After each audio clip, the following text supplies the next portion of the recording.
Good morning बच्चों। In this video we study about the Indian economy on the year of independence. यानी हमारी Indian economic यानी अर्थव्यवस्था कैसी थी जब हमारा देश आज़ाद हुआ था। यानी 1947 में जब हमारा कंट्री आज़ाद हुआ तो उस समय इंडिया की अर्थव्यवस्था क्या थी या कैसी थी। तो ये हमारे इंडियन इकोनॉमी का फर्स्ट चैप्टर है।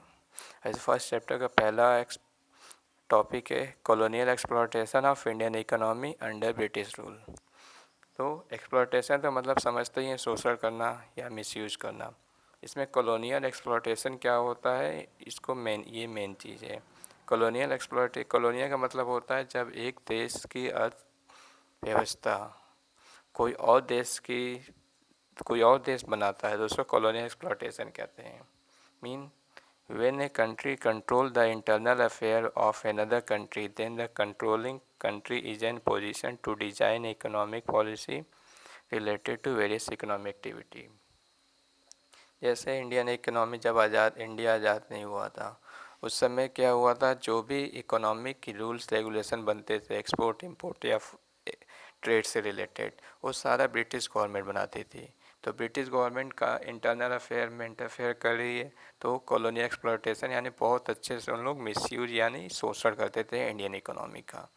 यानी जितना भी फ़ायदा होता था उन लोग खुद रखते थे और इंडियन इकोनॉमिक में बहुत कम पैसा मिलता था, यानी वो खुद का डेवलपमेंट करते थे। तो इस चैप्टर में हमको पढ़ना है कि इंडियन इकोनॉमी को किस तरह से ब्रिटिश ने लूटा था या फिर एक्सप्लॉयट किया था। तो इंडियन इकोनॉमिक्स एक्सप्लॉयट करने के लिए हमारे पास 3 पॉइंट पढ़ना होगा, यानी 3 तरह से हमें ब्रिटिश ने लूटा था इंडिया को। पहला है colonial exploitation of agriculture sector, मतलब एग्रीकल्चर सेक्टर को कैसे उन्होंने मिसयूज किया।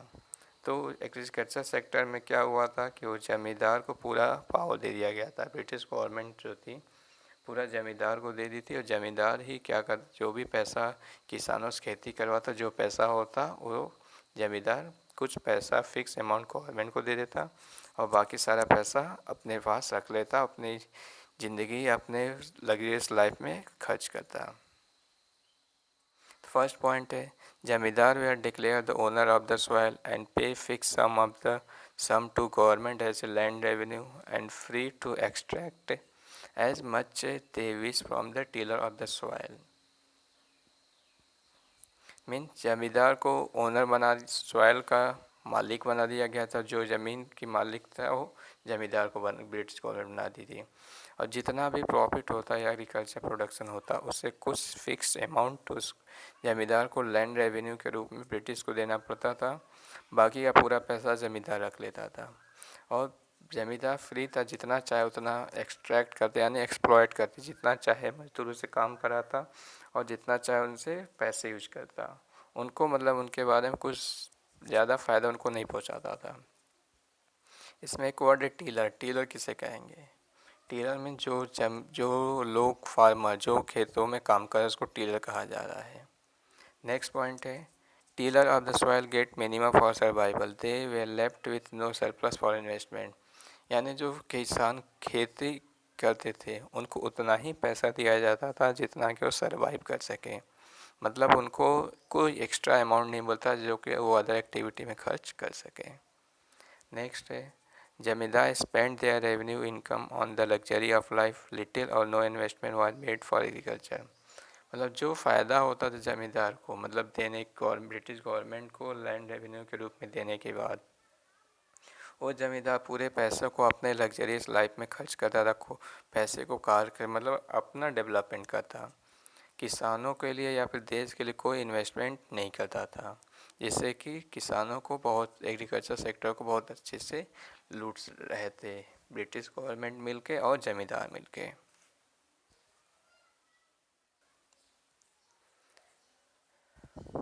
अब हमारा नेक्स्ट पॉइंट है colonial exploitation of industrial sector, यानी ब्रिटिश गवर्नमेंट ने इंडस्ट्रियल सेक्टर को किस तरह से एक्सप्लॉयट किया या लूटा था। तो इसमें पहला है foreign demand for Indian handicraft were destroy by way of heavy duty on their export. मतलब इंडियन इकोनॉमिक पहले से ही हैंडीक्राफ्ट इंडस्ट्री में लगी है। हैंडीक्राफ्ट मतलब जहाँ पे ज़्यादातर गुड्स को बनाने के लिए हाथों का यूज किया जाता है, यानी लेबर का यूज होता था। जैसे मूर्ति बनाना हो गया, टोकरी बनाना होता है, ये सब में इंडिया पहले से एक्सपर्ट था। तो फॉरेन तो ब्रिटिश ने क्या किया, जो हैंडीक्राफ्ट इंडस्ट्री का जो फाइनल प्रोडक्ट बनता था उसको बाहर बेचता जाता था, तो उसके में वो हैवी ड्यूटी लगा दी है। मतलब अब एक ब्रिटिश को इंडियन जो फार्मर थे या एक्सपोर्टर थे, अगर 100 रुपये का सामान बेचते थे तो उनको 50 रुपया गवर्नमेंट को एक्साइज ड्यूटी के रूप में देना पड़ता था, जिससे कि इंडियन फार्मर का प्रॉफिट ना के बराबर हो गया। तो अब एक्सपोर्ट नहीं कर सकते थे, तो एक्सपोर्ट नहीं करते तो ऑटोमेटिक उनका क्या होता है, लॉस होता। तो प्रोडक्शन मतलब एक तरह से इंडस्ट्रियल सेक्टर लॉस में जाने लगा। लॉस में क्यों गया, हैवी ड्यूटी लगाने की वजह से।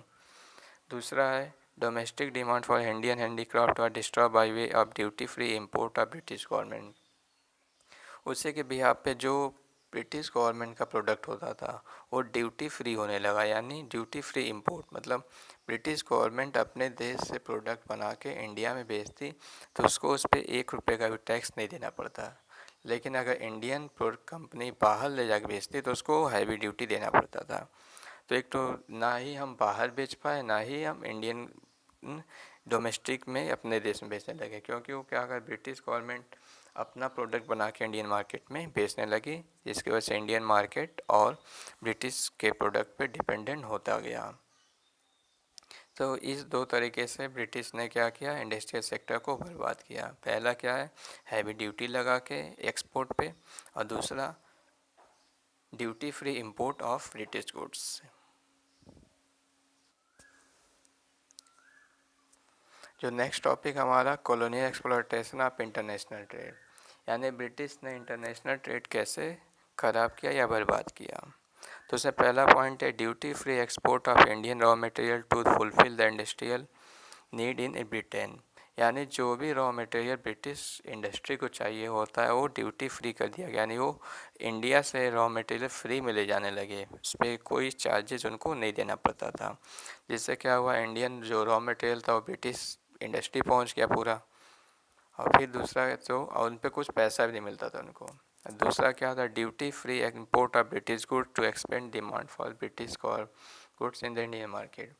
और एक तो उन लोग सस्ता में सामान लेकर इंडिया से और उसको फाइनल गुड्स बना के इंडिया मार्केट में ही उसको ड्यूटी फ्री इंपोर्ट्स में बेचने लगे, यानी विदेशों से या ब्रिटेन से सामान आता था जिस पे ब्रिटिश इंडस्ट्री को कोई भी पैसे नहीं देता, टैक्स नहीं देना होता था, क्योंकि ड्यूटी फ्री इंपोर्ट था, जिससे कि इंटरनेशनल ट्रेड भी इंडिया का बर्बाद हो गया। पहला तो यहाँ से फ्री में रॉ मटेरियल ले गए, और दूसरा वहाँ से जो फाइनल गुड्स बना वहाँ से इंडिया में ला के बेचने लगे, तो इंडिया का पैसा भी एक्सपोर्ट जाने लगा, यानी इंडिया से पैसा भी जाने लगा और इंडिया से रॉ मटेरियल भी चला गया। तो इस तरह से ब्रिटिश गवर्नमेंट ने इंडियन इकोनॉमिक्स को एक्सप्लॉइट किया 3 से पार्ट्स में। पहला क्या था हमारा, एग्रीकल्चर सेक्टर को एक्सप्लॉइट किया गया जमींदारी सिस्टम बना के, जिसमें कि जमींदार ज़्यादा से ज़्यादा लैंड रेवेन्यू ले जाता था, ब्रिटिश गवर्नमेंट को देता था और खुद डेवलप करता था।